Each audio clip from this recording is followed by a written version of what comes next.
તો નમસ્કાર ગુજરાત, સ્વાગત છે આપનું આજના તાજા નવા હવામાન સમાચારમાં। વાત કરીએ તો આજે તારીખ 7 જુલાઈ 2025 વાર સોમવાર નવા અઠવાડિયાની શરૂઆત થઈ રહી છે। તેની સાથે જ ગુજરાત ઉપર અત્યારે નવી સિસ્ટમ જે છે તે આકાર લેતી જોવા મળી રહી છે। તેને લઈને ભારે ગાજવીજ મિત્રો અત્યારે સંભળાઈ રહી છે। સમગ્ર ગુજરાતના ભાગોમાંથી ભારે વરસાદની સિસ્ટમો પણ હવે આગળ વધી છે, જેને લઈને આજે ગુજરાત ઉપર અતિ ભયંકર ધોધમાર વરસાદનો રાઉન્ડ રહેવાનો છે। તો ગુજરાતના કયા ભાગમાં કેટલો વરસાદ જોવા મળશે તેની વાત કરીશું। સાથે જ તમારા ગામમાં વરસાદ આવશે કે નહીં એ પણ જણાવીશું, કારણ કે એકો એક તાલુકાનું અને એકો એક ગામનું નામ લઈને મિત્રો જણાવવામાં આવશે કે આજનો દિવસ એટલે કે 7 જુલાઈનો દિવસ અને 8 જુલાઈનો દિવસ આજે અને આવતીકાલના રોજ ગુજરાતના કયા ગામડા ઉપર વરસાદ અને મેઘરાજા તૂટી પડવાના છે, બધી જ માહિતી જાણીએ।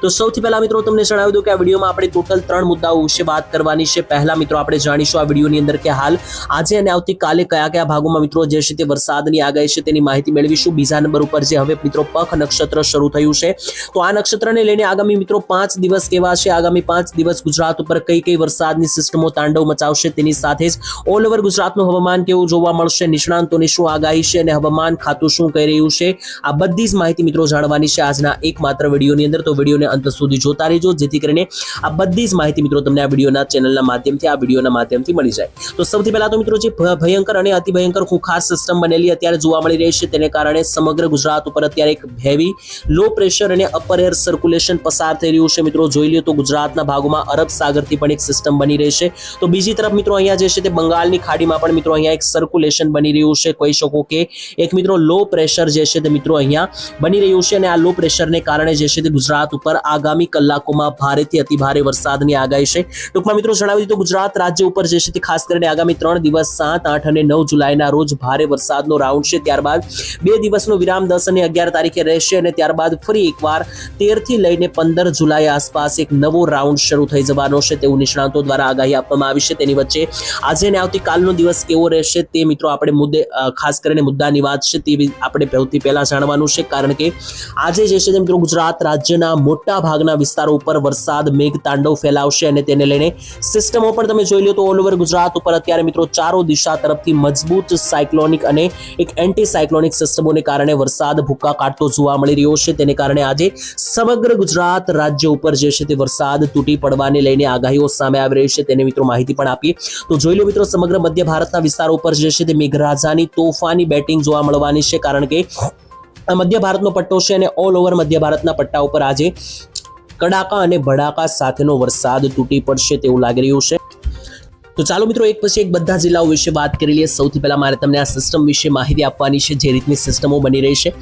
તો મિત્રો સેટેલાઇટના માધ્યમથી જ પહેલા તો વાત કરીશું, ત્યારબાદ વાદળો વિશે પણ મારે તમને અપડેટ આપવાની છે। તો જોઈ લો મિત્રો સૌથી પહેલા જે છે તે આ સેટેલાઇટ પિક્ચર સામે આવી રહી છે અને આ એક અતિ ભયંકર અને હાઈ લેવલની વરસાદીય સિસ્ટમ મિત્રો જોઈ લો તો આ દક્ષિણીય ગુજરાતના ભાગો ઉપરથી આગળ વધી રહી છે, જેમાં પણ મિત્રો ખાસ આ દક્ષિણીય ગુજરાતનો ભાગ છે, જ્યાં સુરત, નવસારી, વડોદરા, આહવા, ડાંગ, નવસારી અને ઉપર છે મધ્ય ગુજરાતનું દાહોદ, મહીસાગર અને છોટા ઉદેપુર આવેલા છે।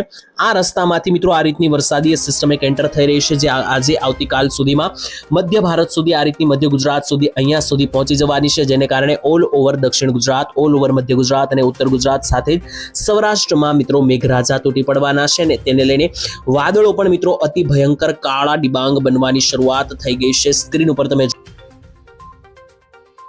ગુજરાત રાજ્ય ઉપર જમણી તરફથી મિત્રો જોઈ લો આ રીતના વાદળો જે છે તે આગળ વધી રહ્યા છે। આ નાના મિત્રો જે વાદળો છે જોઈ લો, આજે વાદળની મોટી સિસ્ટમો મિત્રો બની રહી છે। આ બધા જ દિશા તરફથી ગુજરાત રાજ્ય ઉપર તબાહી મચાવતા વરસાદો લઈને આવવાની છે। તો ચાલો મિત્રો હવે સમય બગાડ્યા વગર વિડીયોની સીધી શરૂઆત કરીએ। કયા રાજ્યોની અંદર, ગુજરાત રાજ્યના કયા જિલ્લાઓની અંદર આજે વરસાદ તૂટી પડવાનો છે વાત કરીએ તો આજે તારીખ 7 જુલાઈ આજે સાંજે 12 વાગ્યા સુધી ગુજરાતમાં હેવી વરસાદ એટલે કે ભારે વરસાદના રાઉન્ડની આગાહી, જેમાં કડાકા ભડાકા સાથે અને મિત્રો હાઈ લેવલના વરસાદો તૂટી પડશે। તો સૌથી પહેલા મિત્રો ગુજરાત રાજ્યની અંદર સૌરાષ્ટ્રમાં કેવો વરસાદ જોવા મળશે તેની વાત કરીએ, ત્યારબાદ દક્ષિણીય ગુજરાતની વાત કરીશું, ત્યારબાદ મધ્ય ગુજરાત અને અંતમાં ઉત્તર ગુજરાતની પણ માહિતી આપવાની છે, તો વિડીયોમાં અંત સુધી જોડાયેલા રહેજો। સૌથી પહેલા સૌરાષ્ટ્રની વાત કરીએ તો આજે સૌરાષ્ટ્રની અંદર બોટાદ જિલ્લા અને ભાવનગર જિલ્લામાં જે છે તે ભારેથી અતિ ભારે વરસાદને લઈને સિગ્નલો મળી રહ્યા છે। તેની વચ્ચે અહીંના વિસ્તારો વિશે મિત્રો જોઈ લઈએ કે કયા વિસ્તારોમાં કેવો વરસાદ લઈને મિત્રો માહિતી સામે આવી રહી છે। તો બોટાદ જિલ્લાની અંદર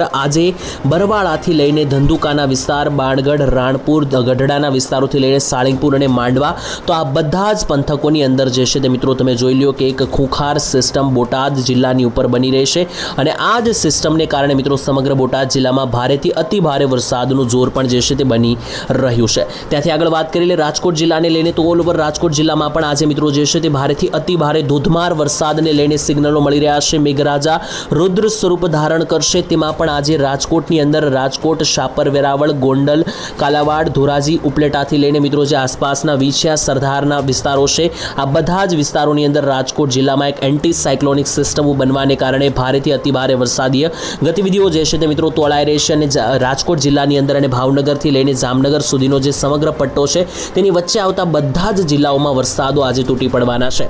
અંતમાં મિત્રો ભાવનગર જિલ્લાની વાત કરી લે તો જોઈ લો ભાવનગર જિલ્લાની અંદર પણ આજે ખાસ કરીને શિહોર, વલભીપુર, પાલીતાણા, ગારિયાધારથી લઈને તળાજા, બુધેલ, ઘોઘા પંથકથી લઈને નીચે આવે તો અલંગ, બગદાણાના વિસ્તારોથી લઈને મહુવા બોર્ડર સુધી મિત્રો ઓલ ઓવર આ ભાવનગરના વિસ્તારોની અંદર આગામી 5 કલાક અતિ ભારે રહેવાની છે. બપોરથી લઈને સાંજના સમયગાળા દરમિયાન મેઘરાજા અહીંયા જે છે તે તાંડવ મચાવશે.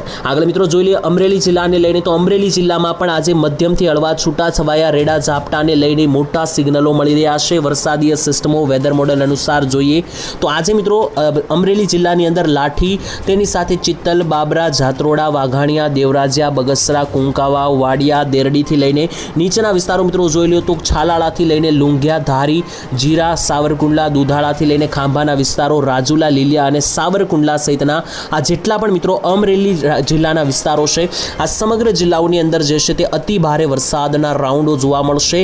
રીતસરનું આભ ફાટતું મિત્રો આ વિસ્તારોની અંદર જોવા મળી રહ્યું છે. ત્યારબાદ નીચે ગીર સોમનાથ જિલ્લામાં પણ તુલસીશ્યામ લાગુ વિસ્તારોમાં જોઈ લ્યો તો દુધાળાની નીચે તુલસીશ્યામ, જામનગર, જામવાળા, ટીમરી, તાલાળા, સાસણગીરથી લઈને ગીર ગઢડા લાગુના વિસ્તારોને વેરાવળ, માંગરોળ અને ઉના સહિતના પંથકોની અંદર હેવી લો પ્રેશરીય સિસ્ટમોને કારણે જે છે તે વરસાદ અહીંયા ભૂકા કાઢશે તેવું લાગી રહ્યું છે. આગળ વાત કરીએ મિત્રો જૂનાગઢ જિલ્લામાં, તો જોઈ લો જૂનાગઢ જિલ્લામાં હાલ અત્યારે કોઈ મોટા સિગ્નલો નથી કે કોઈ મોટી સિસ્ટમ બનેલ નથી, જેથી અહીંયા કોઈ મોટો વરસાદ જોવા નહીં મળે. મધ્યમથી હળવા છૂટાછવાયા ઝાપટા જોવા મળશે. જો કે સેમ ટુ સેમ વસ્તુ પોરબંદરમાં પણ કોઈ મોટી સિસ્ટમ દેખાતી નથી. દ્વારકા લાગુના વિસ્તારોમાં હળવાથી મધ્યમ વરસાદના સિગ્નલો ખાસ કરીને ઓખા, દ્વારકા, ભાટિયા, ખંભાળિયાથી લઈને લાલપુર લાગુના અને જામદેવળિયામાં મધ્યમથી હળવા છૂટાછવાયા વરસાદો જોવા મળી શકે. વાત કરીએ ત્યાંથી ઉપર જામનગર અને મોરબી લાગુના વિસ્તારોની, તો જામનગર અને મોરબીમાં જોઈ લો જામનગર, ધરોલ, સાવડી, વાંકાનેર, મોરબીના વિસ્તારો, થાણગઢ, ચોટીલાના વિસ્તારો ઉપર જોઈ લો તો માલીવા, હાલવડ, ધાંગધ્રા અને સુરેન્દ્રનગર, લીંબડી, નળ સરોવર સુધીના ભાગોની અંદર ઓલ ઓવર સૌરાષ્ટ્રમાં જે છે તે આજે વરસાદ છોતરા કાઢશે. આગળ મિત્રો જોઈ લે તો ખાસ કરીને હવે આપણે વાત કરવાની છે મધ્ય ગુજરાતની, ત્યારબાદ દક્ષિણ ગુજરાત અને ઉત્તર ગુજરાત જોઈએ તો મધ્ય ગુજરાતમાં પણ મિત્રો આજે જે અમદાવાદ આસપાસના એરિયા છે જેમ કે અમદાવાદ, વિરમગામ, ગાંધીનગર, ધોળકા, ડાકોર, નડિયાદ, કપડવંજથી લઈને બીજા પણ મિત્રો જે અન્ય વિસ્તારો છે જેમ કે લુણાવાડા, ગોધરા, દાહોદ, મહીસાગર, ખેડા, છોટાઉદેપુર, આ બધા જ મધ્ય ગુજરાતના સમગ્ર સળંગ પટ્ટાની અંદર જે છે તે રીતસરનું આભ ફાટશે તેવું લાગી રહ્યું છે, કારણ કે ચારો દિશા તરફથી મેઘરાજાની અતિ ભયંકર સિસ્ટમ જે છે તે મિત્રો અહીંયા લંબાઈ રહી છે અને જેને કારણે આ વિસ્તારોમાં જે છે તે રીતસરનું મેઘતાંડવ મિત્રો સર્જાશે તેવું લાગી રહ્યું છે. ત્યાંથી મિત્રો આગળ વાત કરીએ ઉત્તરીય ગુજરાતના ભાગો વિશે, તો જોઈ લો ઉત્તરીય ગુજરાતમાં પણ મહેસાણા લાગુના વિસ્તારોથી લઈને મિત્રો આસપાસના બધા જ જિલ્લાઓમાં અતિ ભારે વરસાદના ઝોન બની રહ્યા છે. તેમાં વિસ્તારો જોઈ લો તો મિત્રો જોઈ લો મહેસાણા આસપાસ મોઢેરાના વિસ્તારો, ચાણસમા, પાટણ, સિદ્ધપુર, વડનગર, માણસા, પ્રાંતિજ, હિંમતનગર, ઈડર, રાધનપુરના વિસ્તારોથી લઈને સાંતલપુર ઉપર જોઈએ તો દિયોદર, સુઈગામ, થરાદ, ધાનેરા પંથક, ડીસા પંથક, પાલનપુર પંથકથી લઈને મિત્રો અરવલ્લી બાજુના તમામ વિસ્તારોની અંદર જે છે તે આજે તોફાની વરસાદ તૂટી પડશે. આગામી 12 થી 14 કલાક આ વિસ્તારોમાં અતિ ભારે વરસાદીય સિગ્નલો મળી રહ્યા છે. દક્ષિણીય ગુજરાતમાં ત્યારબાદ હવે છેલ્લે વાત કરી લઈએ તો દક્ષિણ ગુજરાતના પંથકો થઈ જાય સાવધાન. આગામી કલાકોની અંદર અહીંયા આભ ફાટશે અને હાઈ લેવલની સિસ્ટમો બનવાને કારણે વરસાદ ભૂકા કાઢશે તેવું લાગી રહ્યું છે. તેની વચ્ચે વિસ્તારો જોઈ લઈએ તો મિત્રો જોઈ લો ઉપર વાડોદરાના વિસ્તારોથી લઈને નીચે છેક વાપીના વિસ્તારો સુધી અતિ ભારે વરસાદના સિગ્નલો બની રહ્યા છે. જ્યાં જોઈ લો તો મિત્રો બોરસદ, તારાપુર, ખંભાત, આણંદ, ચાંપાનેર, બોડેલી, છોટાઉદેપુરથી લઈને નીચે આવે તો ડભોઈ, કરજણ, જંબુસરના વિસ્તારો, શિનોરના વિસ્તારોથી લઈને ભરૂચ, અંકલેશ્વર, ડેડિયાપાડા, ઉમરપાડા, વાંકાળ, કોસંબા, સુરત, ત્યાંથી પણ મિત્રો નીચે આવે તો જોઈ લો નવસારીથી લઈને બિલીમોરાના વિસ્તારોથી લઈને વલસાડ અને આહવા, ડાંગ સુધીના અને સાપુતારા સહિતના પણ મિત્રો આ જેટલા પણ વિસ્તારો છે અહીંયા આ ચારો દિશા તરફથી મિત્રો સિગ્નલોની એન્ટ્રી થઈ રહી છે અને અરબ સાગરના ઝોનમાંથી થઈને એક મોટી સિસ્ટમ બની રહી છે, એક મોટું સર્ક્યુલેશન બની રહ્યું છે. દેખાડી દઈએ સેટેલાઇટથી મિત્રો તો જોઈ લો આ દક્ષિણી ગુજરાતનો સળંગ પટ્ટો છે, ત્યાં આ રીતની આ સિસ્ટમ આગળ વધી રહી છે અને આ સિસ્ટમોને કારણે ગુજરાત રાજ્ય ઉપર તબાહી મચાવતા વરસાદો જે છે તે ફૂંકાઈ રહ્યા છે. આગામી કલાકોમાં મિત્રો ગુજરાત રાજ્ય ઉપર કેટલું વરસાદનું જોર છે તેના વિશે પણ માહિતી મેં તમને આપી અને આજે ગુજરાત રાજ્ય ઉપર કેટલા વરસાદના યોગ બની રહ્યા છે તે પણ જણાવ્યું. ત્યારબાદ મિત્રો જોઈ લો તો વાદળોનો ગુચ્છો જે છે તે ગુજરાત રાજ્ય ઉપર તબાહી મચાવતો જોવા મળી રહ્યો છે. એક સાથે તેની વચ્ચે માહિતી આપીએ તો આગામી દિવસો કેવા રહેશે તો સૌથી પહેલાં તો આગામી 7, 8 અને 9 જુલાઈ સુધી આ 3 દિવસ ગુજરાતમાં તોફાની વરસાદની આગાહી છે. ત્યારબાદ મિત્રો જણાવી દઈએ તો થોડું 2-3 દિવસનો આરામ રહેશે. ત્યારબાદ 13 થી 14 જુલાઈથી ફરી એકવાર વરસાદનો અતિ ભારે તોતિંગ કડાકા ભડાકા અનરાધાર વરસાદનો રાઉડ જોવા મળવાનો છે અને ત્યાર પછી મિત્રો જે છે તે 16 થી 17 આ તારીખ આસપાસ જુલાઈ આસપાસ વરસાદનું જોર ફરી એકવાર ઘટવા લાગશે અને આ મિત્રો જે નક્ષત્ર શરૂ થયું છે 6 જુલાઈથી પખ નક્ષત્ર, તેને લઈને મિત્રો મોટા ખુખાર વરસાદો આ નક્ષત્રમાં જોવા મળી શકે તેવા એંધાણ છે. જોકે મિત્રો આજ માટે આટલું જ રાખીએ છીએ. ભવિષ્યમાં જે કે પણ નવી વરસાદની સિસ્ટમ બનશે તે તમને માહિતી આપીશું. અત્યારે મિત્રો ઘણી બધી ચેનલ પર વાવાઝોડાને લઈને ખોટી માહિતી અને અપડેટ આપવામાં આવતી હોય છે તો બચીને રહેવું, કારણ કે વાવાઝોડું હાલ અત્યારે કોઈ બનેલું નથી. સમગ્ર બંગાળની ખાડી ક્લીન છે, સમગ્ર અરબ સાગર પણ ક્લીન અને ચોખ્ખું છે, એટલે કે કોઈ મિત્રો એવું નથી કે અત્યારે અરબ સાગર અને બંગાળની ખાડીમાં કોઈ સિસ્ટમ નથી, વાવાઝોડાની સિસ્ટમ નથી, વરસાદની સિસ્ટમો ચોક્કસ છે. બાકી વાવાઝોડા અંગે કોઈ પણ નવી અપડેટ આવશે, કોઈ પણ સિસ્ટમ બનશે તો આપણે આ ચેનલના માધ્યમથી ચોક્કસ તમને જણાવીશું. તો હાલ મિત્રો આજ માટે આટલું જ રાખીશું. ફરી એકવાર આવતીકાલે સવારના 5:30-6 વાગે મળીશું ફરી એકવાર આ ચેનલ ઉપર. ત્યાં સુધી આજ માટે રજા આપશો. ધન્યવાદ. જય માતાજી.